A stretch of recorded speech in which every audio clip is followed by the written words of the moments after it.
Indian partnership act 1932। पिछले अब तक जितने लेक्चर हुए उसमें सेक्शन 15 तक कवर कर लिया।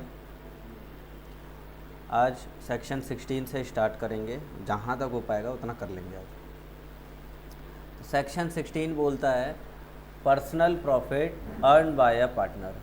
कोई भी पार्टनर अगर पर्सनली कोई प्रॉफिट अर्न कर रहा है फर्म के बिहाफ पर, मतलब फर्म का नाम इस्तेमाल करके, और पर्सनल कोई प्रॉफिट अर्न कर रहा है, तो फिर पार्टनर की जिम्मेदारी बनती है कि फर्म को बताएगा कि मैंने इतना कमाया है, यहाँ से कमाया है, ऐसे कमाया है, वैसे कमाया है।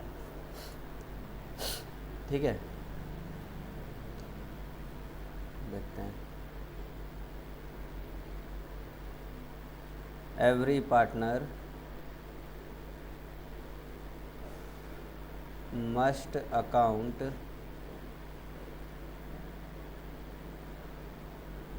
for the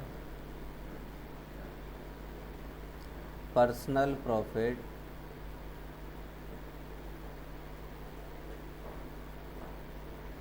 earned by him, ठीक है, during. Her partner must account for personal profit. Account करने का मतलब रिकॉर्ड करके दिखाएगा पर्सनल प्रॉफिट उसने कमाया है, और कब कमाया है उस, तो देखें, ड्यूरिंग, तो नंबर ए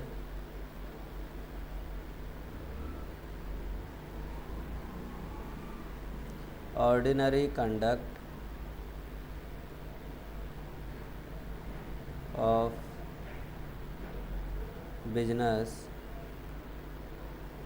और profit earned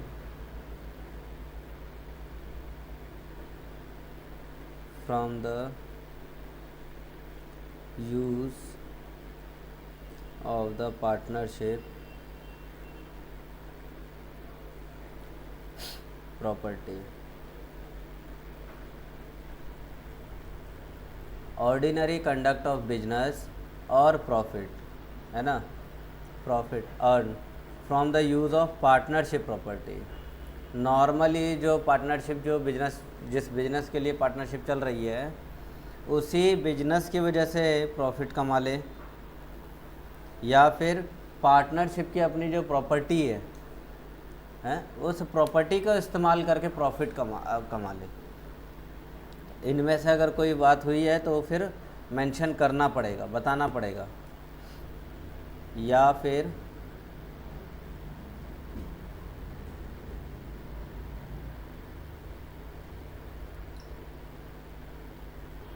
any profit generated by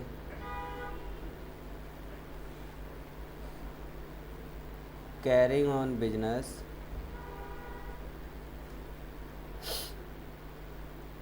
competitive with the firm।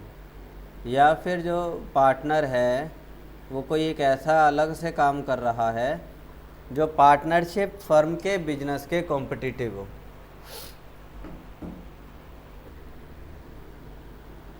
ये था आपका सेक्शन 17।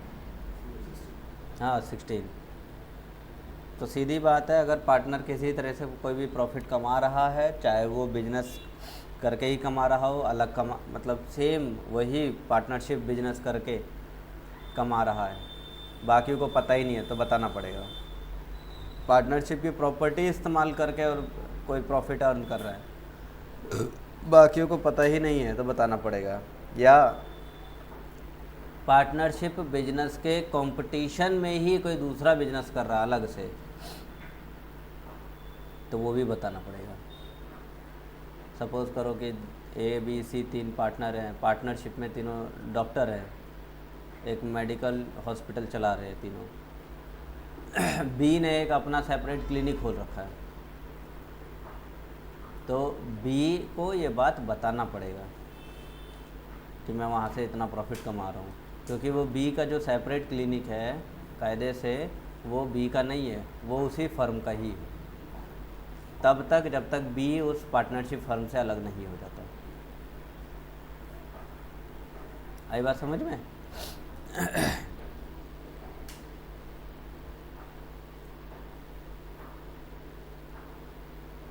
ठीक है, फिर आते हैं अपने सेक्शन 17 पर।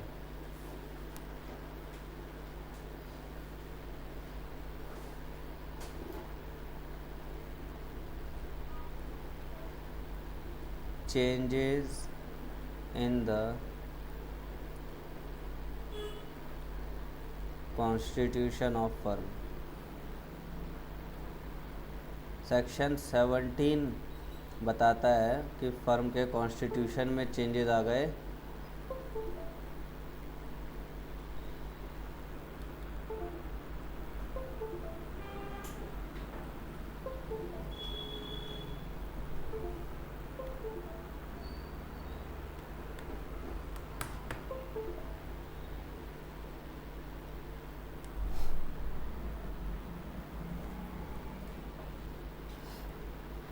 Changes in constitution of firm.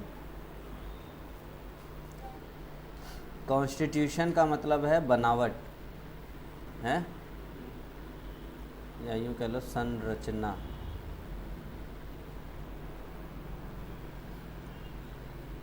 Firm की बनावट में कोई चेंज आ रहा है तो क्या करना होगा?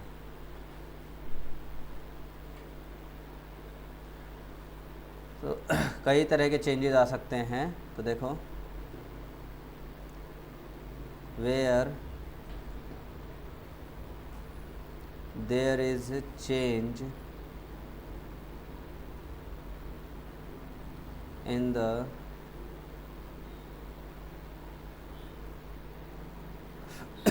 कॉन्स्टिट्यूशन। अब कॉन्स्टिट्यूशन में जो है कि मान लो एडमिशन, रिटायरमेंट,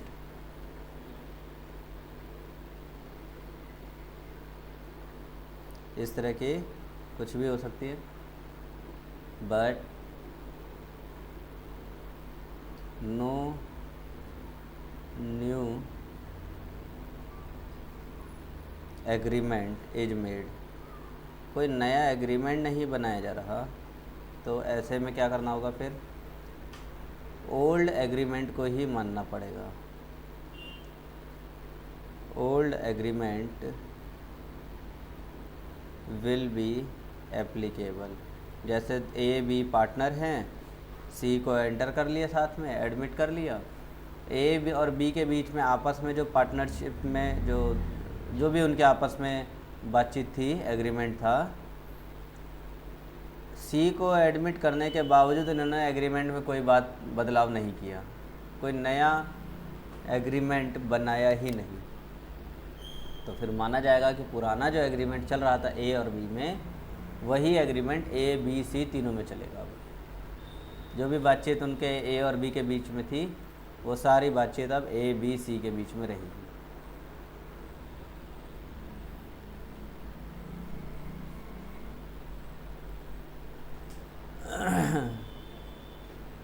दूसरा,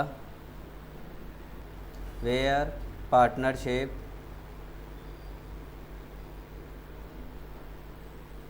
कॉन्टिन्यूज, ये स्पेलिंग थोड़ी गलत हो गई, continues even after the expiry of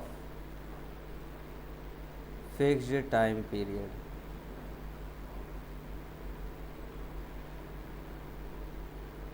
Then particular partnership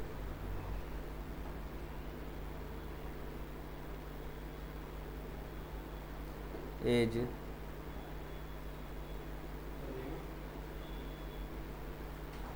converted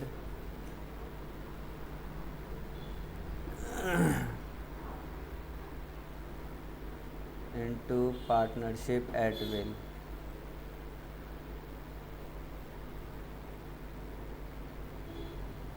If new agreement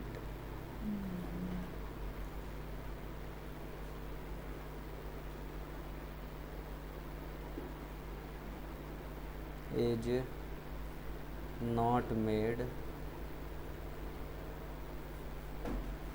the old agreement will be applicable.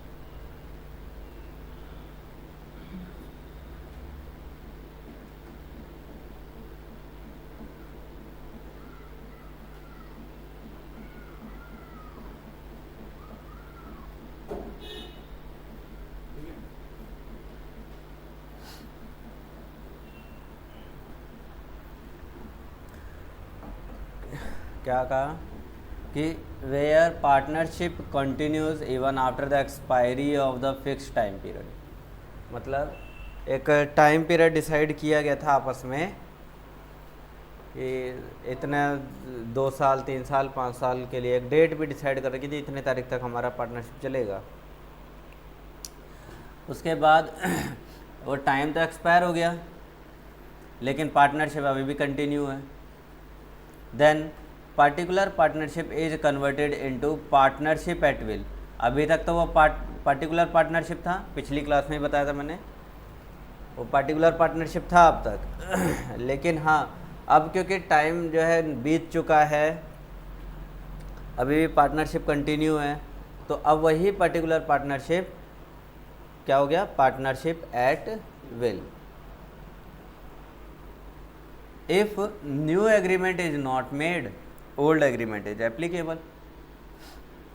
कोई दिक्कत? आसान है। तीसरा पॉइंट देखते हैं। If business involves new undertaking,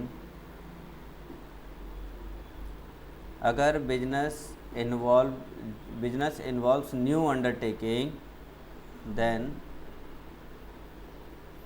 तब तो वही है कि नया एग्रीमेंट बनना चाहिए। बट अगर new agreement is not made, then is not made then old agreement will be applicable।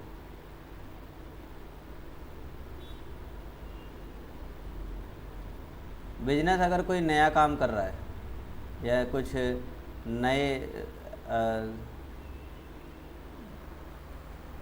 जो मतलब नए पैटर्न पे कुछ काम करने के विचार बना लेता है ना, नए अंडरटेकिंग्स रखता है, नए एसेट्स रखता है या कुछ भी इस तरह की चीज़ें करता है, तो ऐसे में ऑब्वियसली नया एग्रीमेंट बनना चाहिए। बन गया तो ठीक है, नए के अकॉर्डिंग चलेंगे, नहीं बनता है तो फिर पुराने एग्रीमेंट के अकॉर्डिंग चलना पड़ेगा, पुराना ही एग्रीमेंट एप्लीकेबल रहेगा।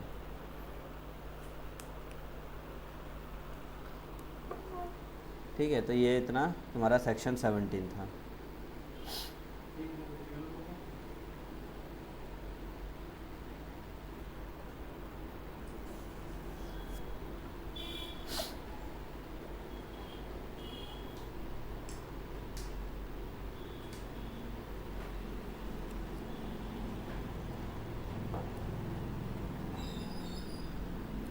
ठीक है, बढ़े आगे।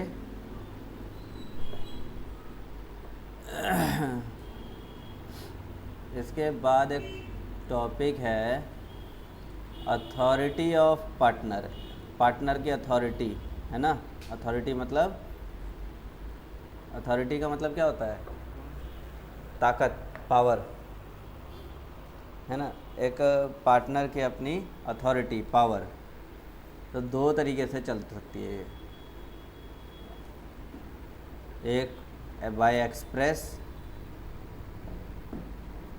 और बाय इम्प्लाइड। किसी भी पार्टनर की अथॉरिटी एक्सप्रेस फॉर्म में हो या इम्प्लाइड फॉर्म में हो। एक्सप्रेस फॉर्म का मतलब वही ओरल और रिटन।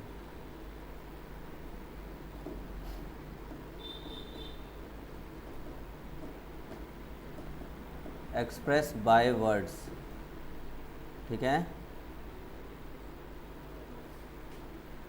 और वही अगर इम्प्लाइड की बात करेंगे तो ये तो क्या है? By law, implied by law या फिर इम्पोज्ड बाय लॉ।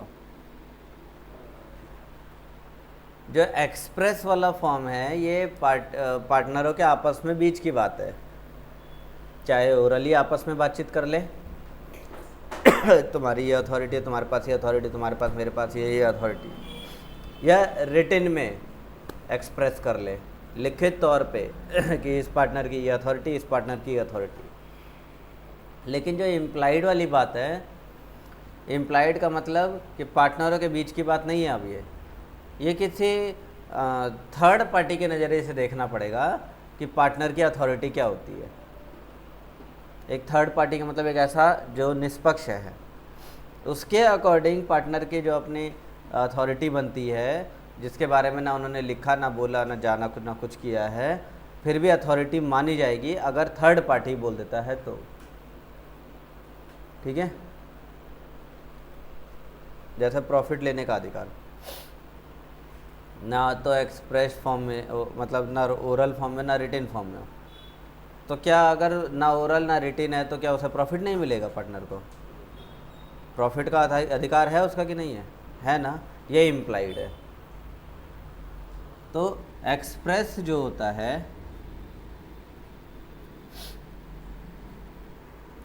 ये क्या होता है? पार्टनरों के आपस के बीच की बात है ये पार्टनर के बीच आपसी मैटर हो सकता है, हैं?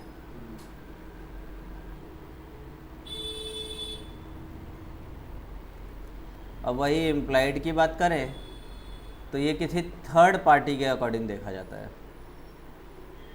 ये थर्ड पार्टी के व्यू से होता है। अब कुछ सीक्वेंस वाले सेक्शंस देखने हैं, हटा दूँ? 17 तक तो हो गया। A partner is the agent for the ordinary course of business of the firm।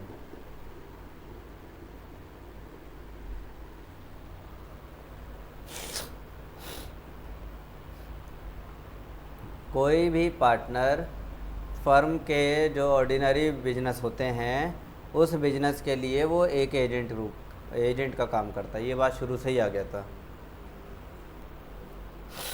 बस शुरू में क्या आया था कि जो पार्टनर है वो दूसरे पार्टनर्स के लिए एजेंट है। अब यहाँ क्या है सेक्शन 18 में कि पार्टनर जो है वो फर्म के लिए भी एजेंट ही है। जो काम करेगा किसके लिए करेगा, तो वो फर्म के लिए करेगा, कोई दिक्कत नहीं। फिर सेक्शन 19 देखें।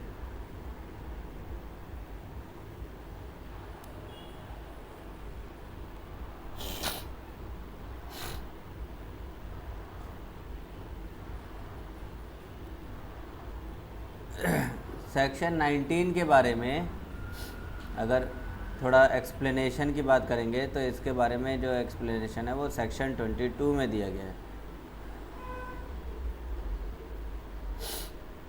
Subject to section 22, the act of partner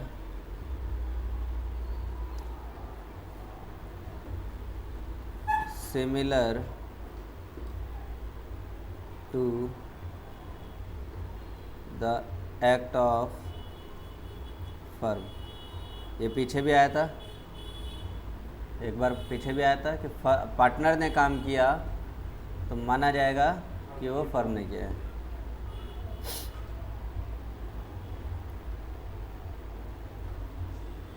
तो बाइंड्स द फर्म। तो सेक्शन 22 के अकॉर्डिंग पार्टनर और फर्म एक दूसरे से बंध गए हैं। पार्टनर ने काम किया तो वही माना जाएगा कि फर्म ने काम किया है।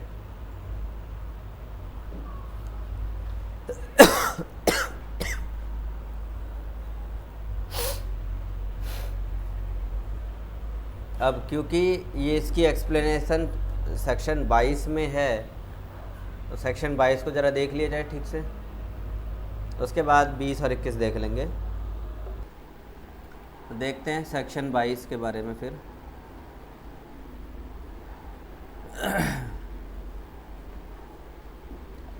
अगले स्लाइड पे देख लेते हैं।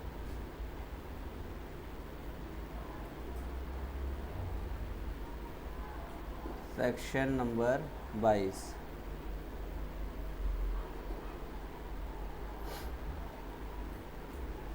If a partner accepts a bill, अगर कोई पार्टनर बिल एक्सेप्ट करता है और एंडोर्सेस अ बिल को एंडोर्स कर देता है, दे देता है दूसरे को, साइन एनी बिल या एनी डॉक्यूमेंट, किसी भी डॉक्यूमेंट पे साइन कर देता है ऑन बिहाफ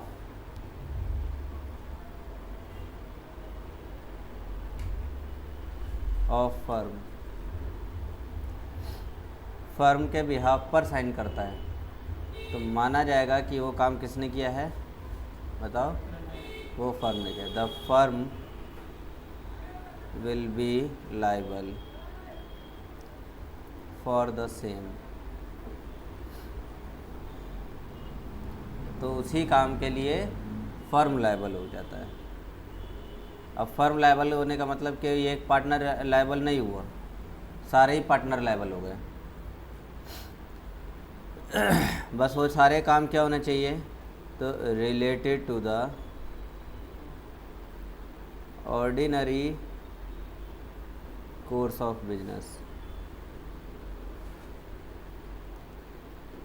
फर्म का अपना जो भी काम है, नॉर्मल जो काम है, उसी काम से रिलेटेड होना चाहिए, related to the ordinary course of business.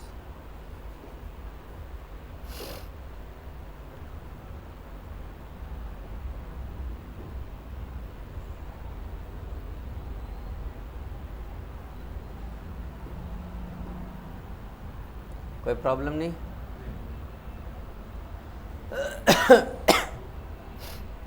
ठीक है। अब कुछ एक जो है डिफरेंस देख लेते हैं। पीछे इम्प्लाइड अथॉरिटी के बारे में जाना, तो कुछ तो ऐसे केस हैं जिसमें इम्प्लाइड एक्ट माना जाता है।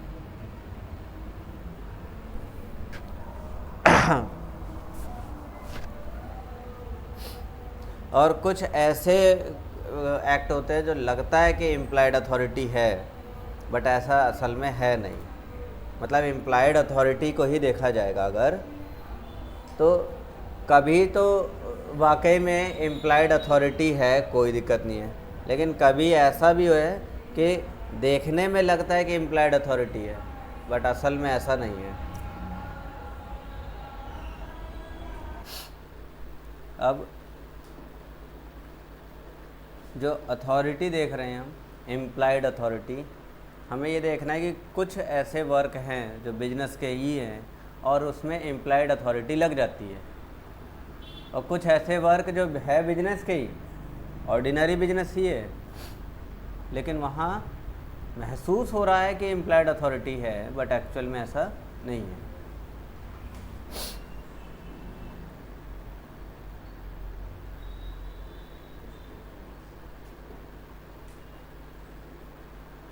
ऑर्डिनरी वर्क के लिए ही देख रहे हैं, है ना।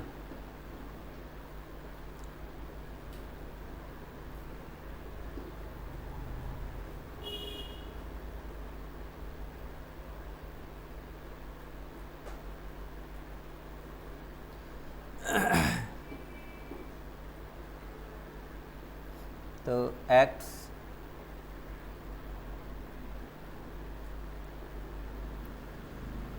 considered implied authority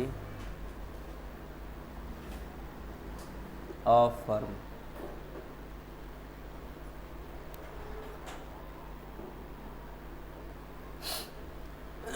ऐसे एक्ट जिसे कंसीडर किया जाता है इम्प्लाइड अथॉरिटी ऑफ फर्म, और कुछ ऐसे acts which is not considered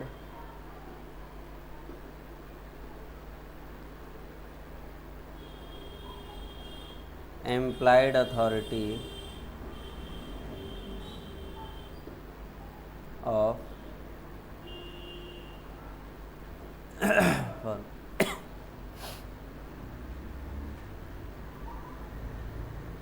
तो सीधी बात है, इन केस में इम्प्लाइड अथॉरिटी है और यहाँ और दूसरे केस में इम्प्लाइड अथॉरिटी नहीं है ना। तो ये कह सकते हो इम्प्लाइड अथॉरिटी है और यहाँ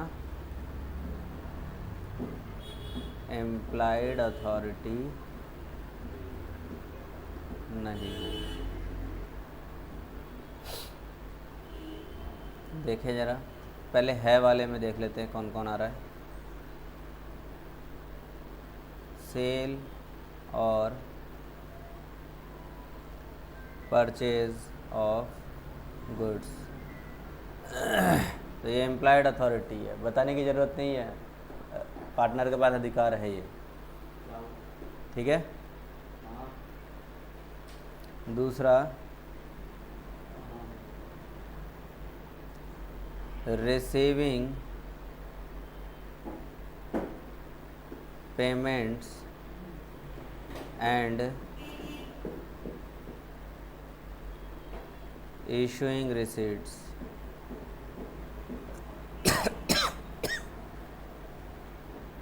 receiving payments and issuing receipts, payment लेना, पेमेंट इशू करना, ये अधिकार है, इम्प्लाइड है ये।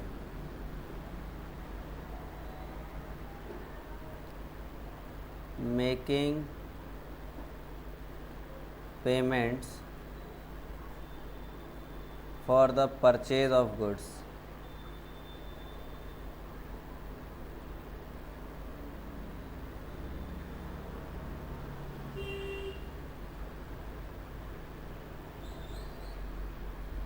जो गुड्स परचेज किए गए हैं उसके लिए पेमेंट कर देना।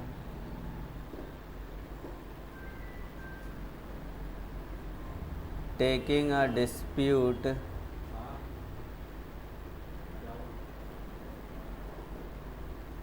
Relating firm to the court, firm से रिलेटेड कोई डिस्प्यूट है फर्म में तो कोर्ट में उसे प्रेजेंट कर सकता है। है ना।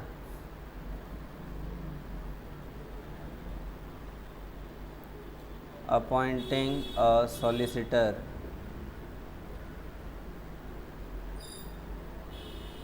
For dispute.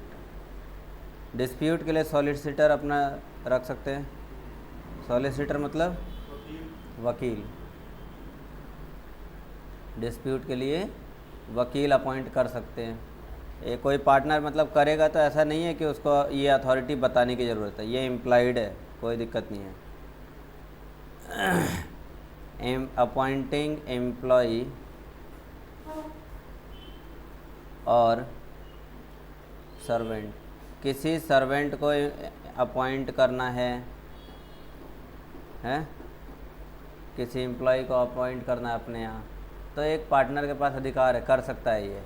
ये लिखित में होने की ज़रूरत नहीं है, ना तो लिखित में ज़रूरत है ना बताए ओरली ज़रूरत है, उसके पास है अधिकार है, कर सकता है वो। देन रेजिंग मनी और credit on the security of firm, firm की सिक्योरिटी पर पैसा लगा सकता है वो, बढ़ा भी सकता है, उधार भी दे सकता है ना। मतलब फर्म के लिए कर सकता है वो, कोई उसको रोक टोक नहीं है।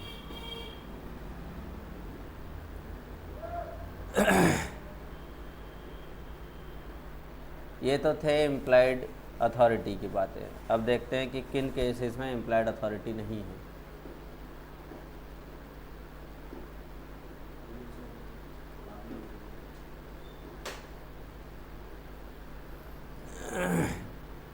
तो इम्प्लाइड अथॉरिटी नहीं है।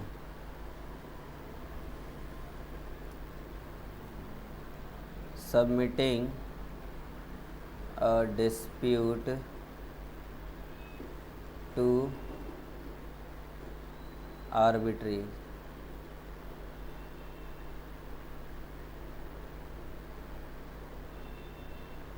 आर्बिट्रेशन है। Submitting a dispute to arbitration, अगर किसी आर्बिट्री पर्सन को डिस्प्यूट दे रहा है पार्टनर, तो इसके लिए उसे खुद बताना, मतलब उसके लिए इसके इम्प्लाइड अथॉरिटी नहीं है। या तो ओरल या रिटिन एग्रीमेंट में ये बात होनी चाहिए कि तुम्हारे पास अधिकार है, तुम आर्बिट्रेशन करवा सकते हो, दूसरा पर्सन अपना रख सकते हो। कोई डिस्प्यूट है तो उसके लिए तुम अपने इस पर्सन को बुला सकते हो। ये तुम्हारे पास अधिकार तभी मिलेगा जब तुम रिटिन में या ओरली तुम्हारे साथ ये बात मेंशन हो। दूसरा, purchase of immovable property,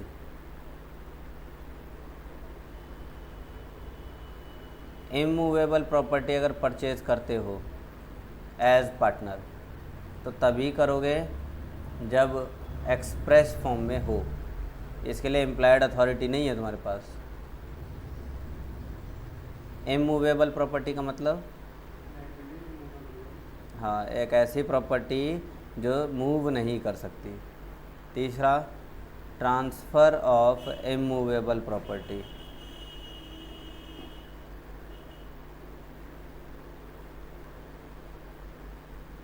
express form में बताना पड़ेगा, ये इम्प्लाइड नहीं है।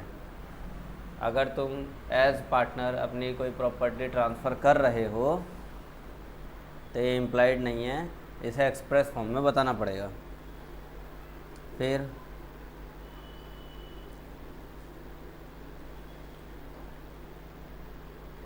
Admitting claim in a dispute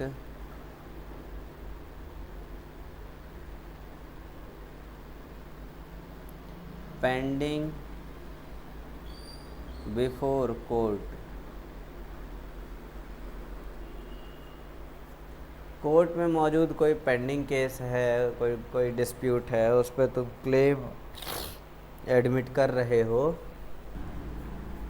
pending कोई भी कोर्ट में केस अपना तुम रखना चाह रहे हो एज पार्टनर, तो क्लेम अगर मांग रहे हो तो क्लेम एडमिट कर रहे हो, तो उसके लिए तुम्हारे पास एक्सप्रेसली ये अधिकार अथॉरिटी होनी चाहिए कि तुम कोर्ट में किसी भी पेंडिंग केस से रिलेटेड क्लेम मांग सकते हो जाके। ये इम्प्लाइड नहीं है कि पार्टनर चला जाए कोर्ट में और जाके बोल दे कि जज साहब ये हमारा केस चल रहा है और हमें जो है इसका क्लेम चाहिए।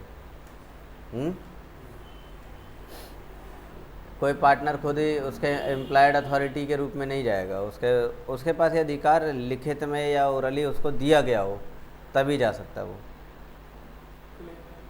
क्लेम लेने।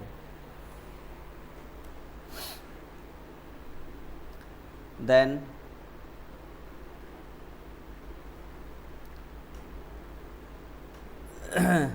relinquishing claim in a matter pending before court।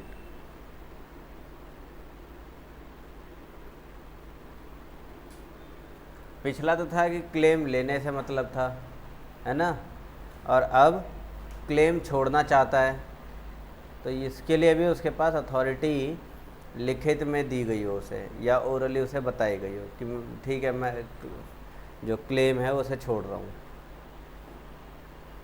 है ना। इम्प्लाइड अथॉरिटी नहीं है इस केस में उसके पास। अब अगला, to enter into partnership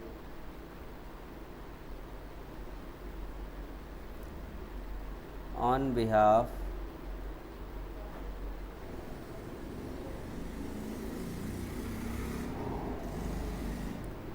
of firm के बिहाफ पर किसी और के साथ पार्टनरशिप बना रहा है,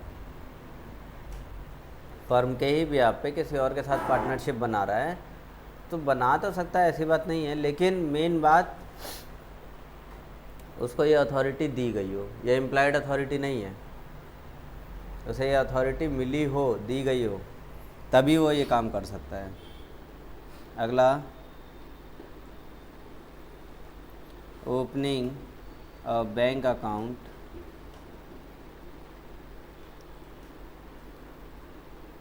on behalf of firm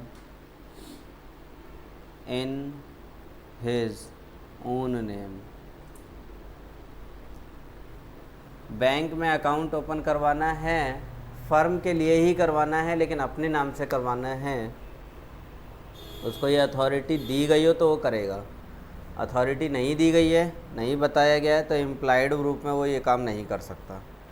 ये कुछ अपने इम्प्लाइड अथॉरिटी के कुछ सिम्टम्स थे, कहाँ कहाँ इम्प्लाइड अथॉरिटी दिख रही है और कहाँ कहाँ नहीं दिख रही।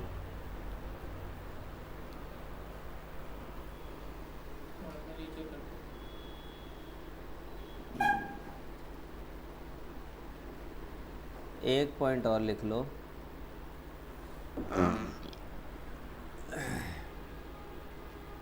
क्लेम को एडमिट करना, क्लेम को छोड़ना और क्लेम वापस लेना है, केस को ही वापस कर लेना, तो ये भी तो उसका अपना अधिकार उसके पास नहीं है। बोलो, जब फर्म के लिए क्लेम मांगना है तो उसके पास अथॉरिटी गिवन रूप में होनी चाहिए, फर्म का क्लेम छोड़ना है तो गिवन रूप में अथॉरिटी होनी चाहिए, केस ही वापस लेना है तब भी तो उसके पास ये अथॉरिटी गिवन रूप में होनी चाहिए। Withdraw any suit pending in court, case वापस लेना है ले सकता है जाके पार्टनर, लेकिन मेन बात कि उसे ये एक्सप्रेस फॉर्म में अथॉरिटी दी गई हो। अगर वो केस का ना थर्ड पार्टी इम्प्लाइड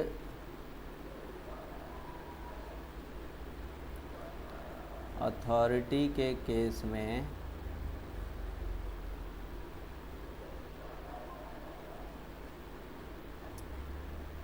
अपने आप को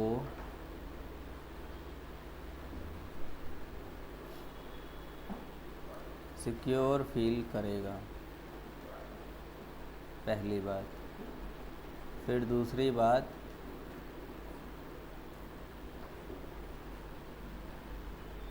नॉट इम्प्लाइड अथॉरिटी के केस में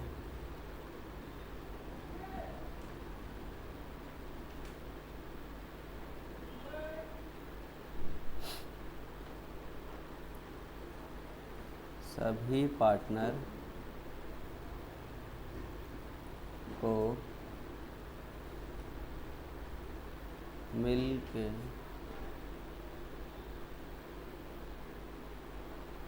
काम करना होगा।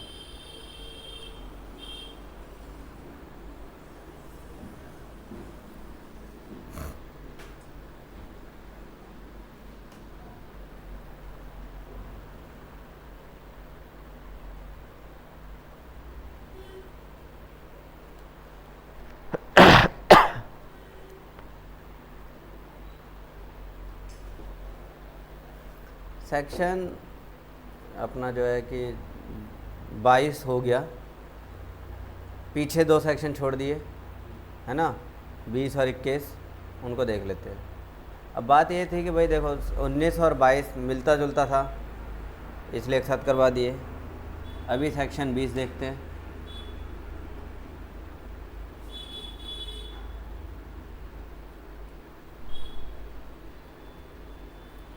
Section number 20। 19 तो हो गया ना, उसी में तो आया था कि कोई भी पार्टनर काम कर रहा है तो माना जाएगा कि फर्म ने काम किया है।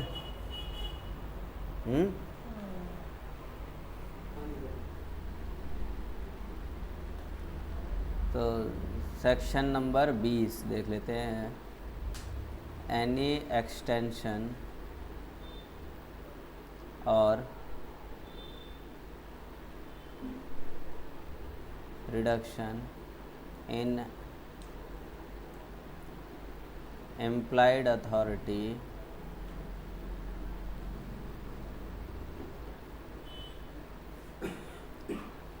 will be valid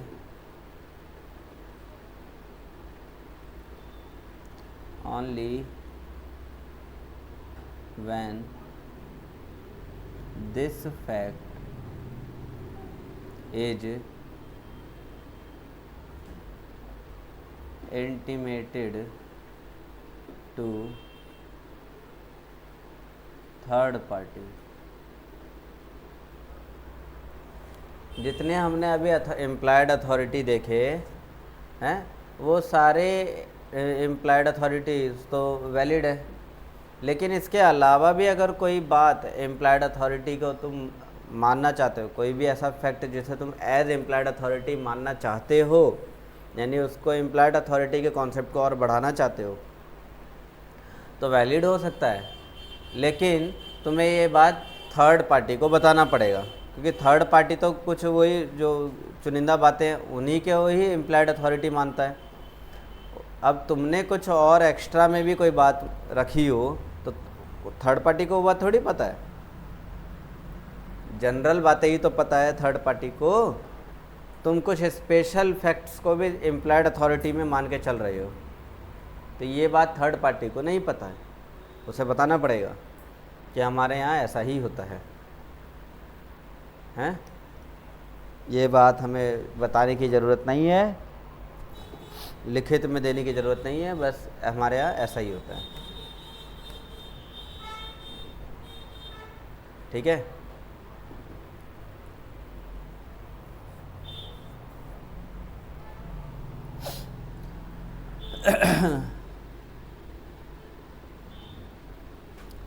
सेक्शन 21 पर आ जाए।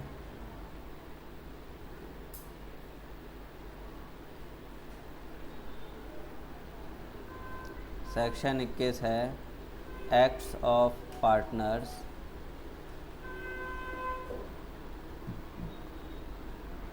During emergency. एमरजेंसी के केस में जो पार्टनर है उसका अपना काम कुछ डिफरेंट हो सकता है कि नहीं?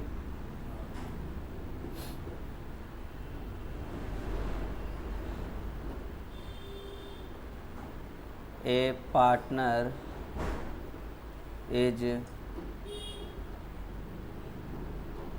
entitled to do all such acts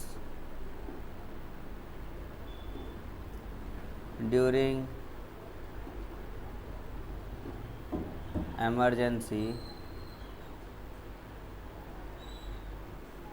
to protect the firm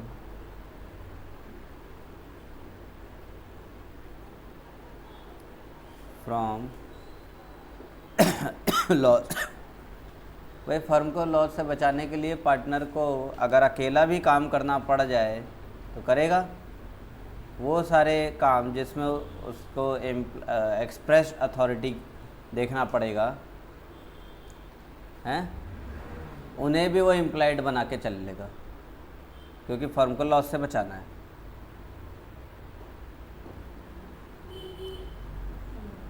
The firm will be liable for the act of the partners। Partners के इन एक्ट्स की वजह से फर्म ही लायबल रहेगा इन केस ऑफ इमरजेंसी।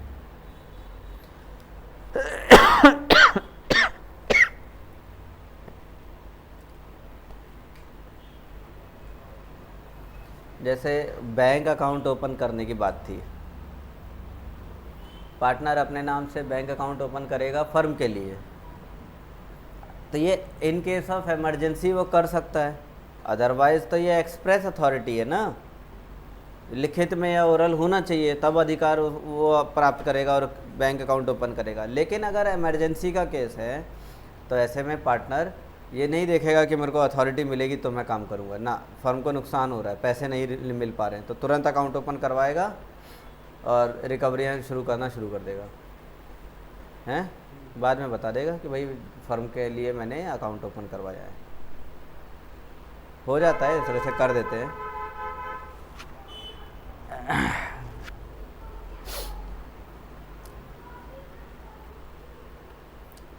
अब ऐसे में अब नॉर्मली देखोगे ना तो आसपास में भी ये चीज़ें होती रहती है। जैसे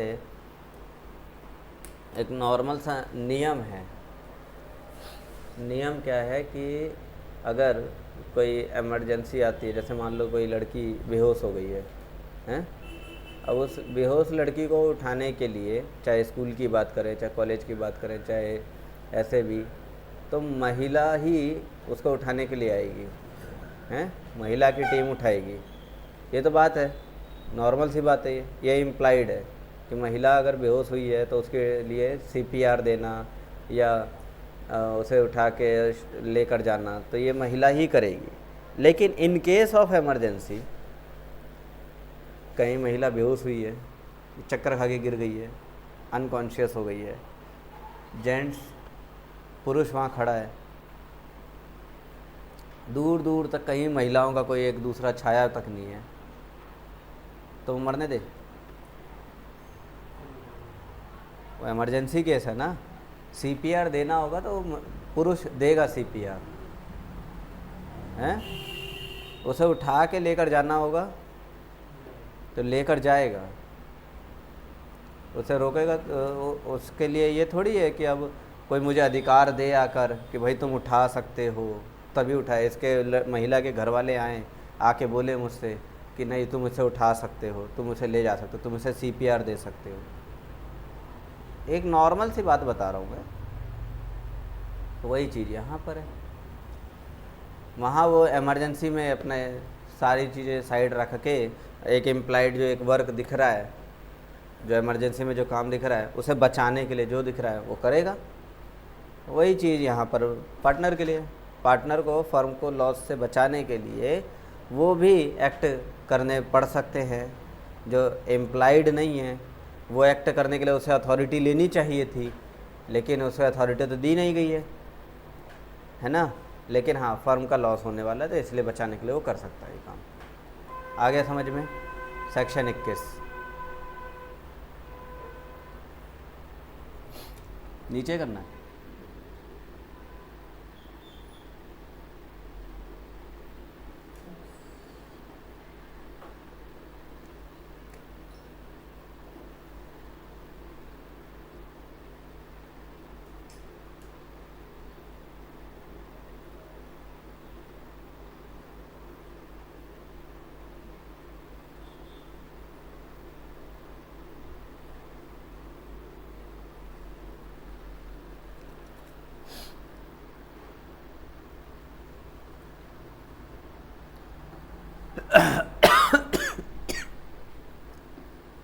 ठीक है, आगे बढ़ जाते हैं। तो सेक्शन 20, 21, 22 तीनों हो गए।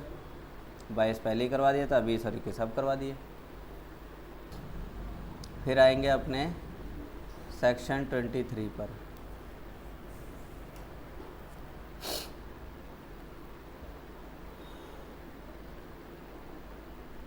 Admission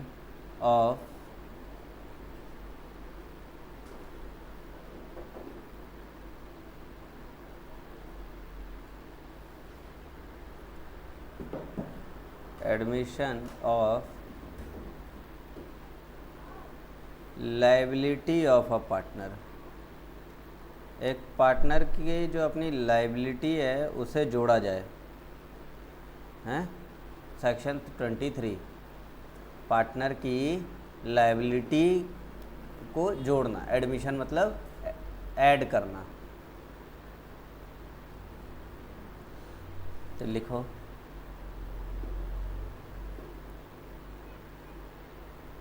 admission of liability by a partner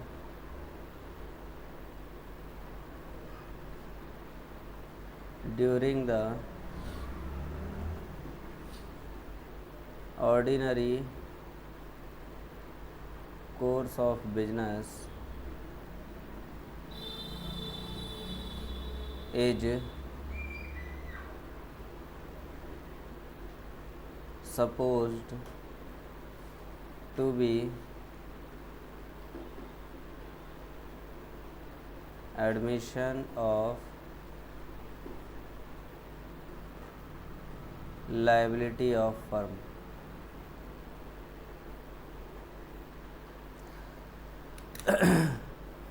कोई पार्टनर की लाइबिलिटी अगर बढ़ रही है तो माना जाएगा कि फर्म की ही लाइबिलिटी बढ़ी है। ठीक है, एक ये सेक्शन 23 बस इतना ही बोल रहा है।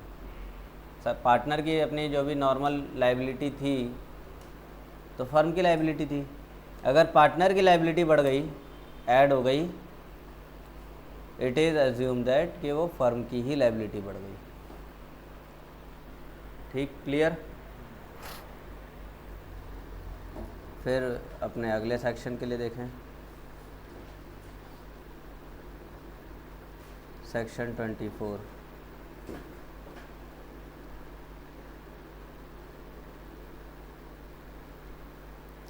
नोटिस टू एन एक्टिंग या एक्टिव पार्टनर। जो एक्टिव पार्टनर्स होते हैं, एक्टिव पार्टनर्स को नोटिस देना। एक्टिव पार्टनर कौन होते हैं? जो काम कर रहा है पार्टनर, है ना।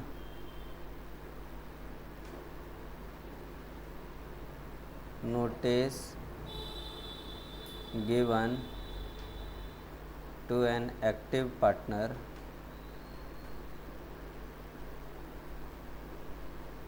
As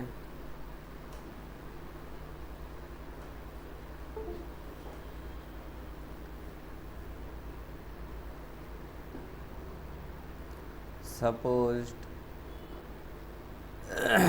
to be notice given to the firm। ये भी वही बात है। अच्छा ध्यान दोगे सारे सेक्शन 19 से ही जुड़े हुए हैं, है ना। तो किसी एक्टिव पार्टनर को अगर नोटिस मिल रहा है तो माना जाएगा कि वो पूरे फर्म को ही नोटिस मिल गया है।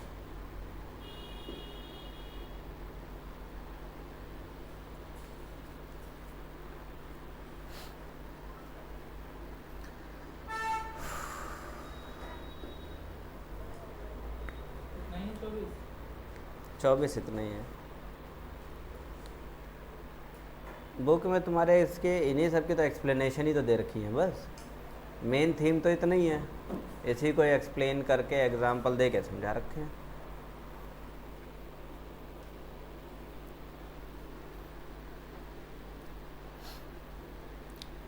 अब जो टॉपिक है मतलब अगले जो 1-2 सेक्शन है वो लायबिलिटी के नेचर पर है।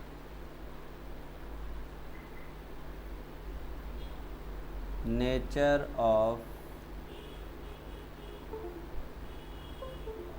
चलते चलते डिस्कनेक्ट हो जाता है, ये तार बदलना पड़ेगा इसका।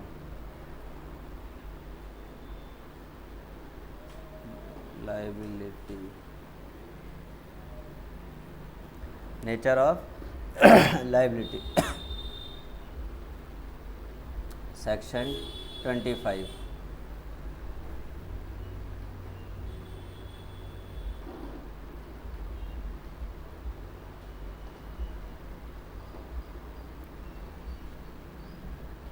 Contractual liability,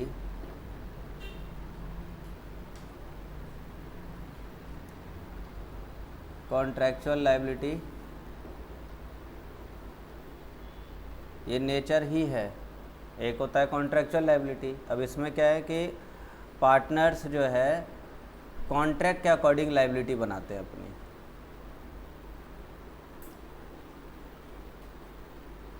partners are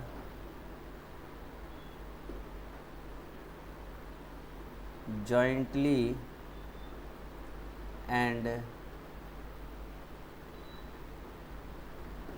collectively liable for the acts of firm। Firm के एक्ट के लिए पार्टनर्स जॉइंटली लायबल हो जाते हैं। और कैसे होंगे ये? तो ये होंगे कॉन्ट्रैक्चुअली, कॉन्ट्रैक्ट बना के।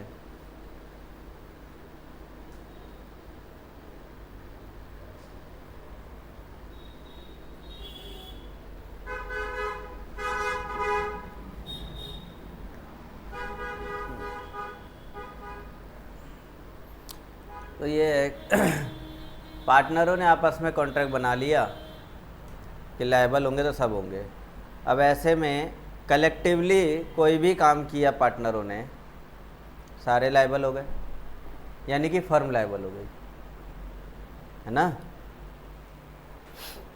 अपना ऑर्डिनरी बिजनेस कर रहे हैं, ऑर्डिनरी वर्क कर रहे हैं, पार्टनर सारे लायबल है, यानी कि फर्म लायबल है। ये हो गया सेक्शन 25। फिर section number 26,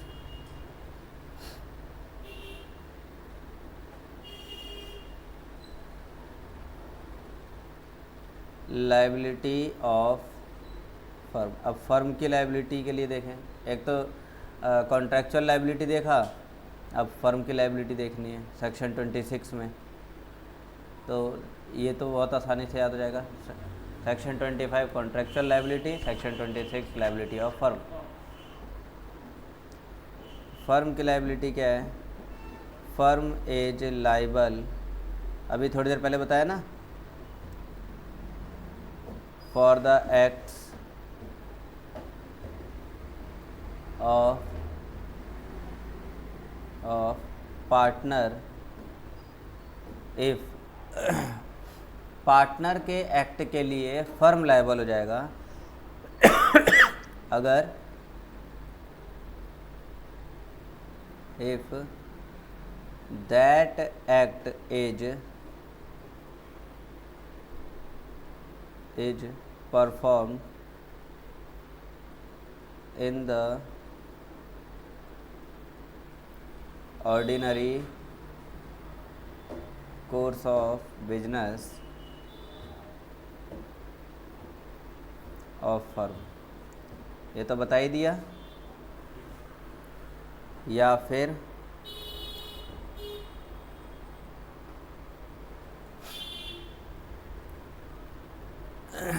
that act is perform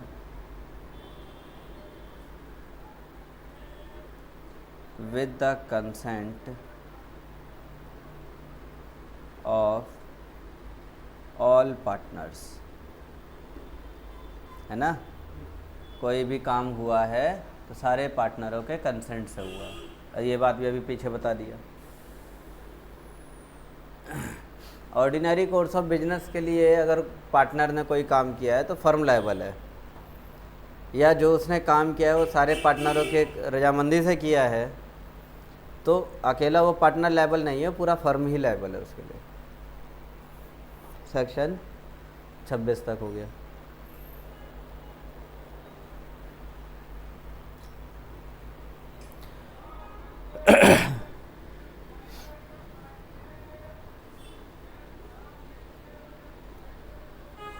तो अगला सेक्शन देखते हैं।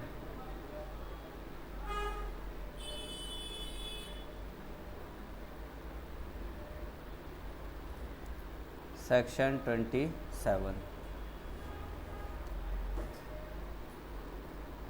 कोई पार्टनर पैसे का गलत इस्तेमाल कर दे तो क्या होगा। Misapplication of funds by a partner, एक पार्टनर द्वारा फंड का गलत इस्तेमाल कर देना। तो इसको दो हिस्सों में देखना है हमें।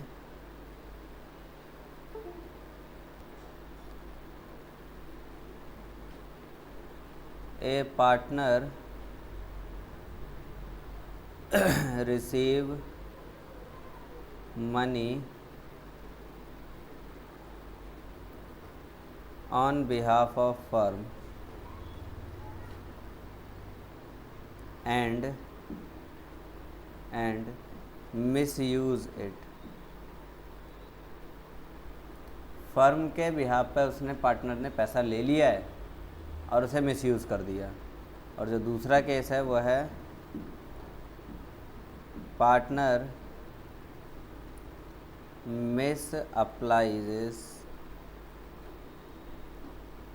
misapplies money received by the firm, गलत तरीके से अप्लाई कर बैठा पार्टनर। हाँ,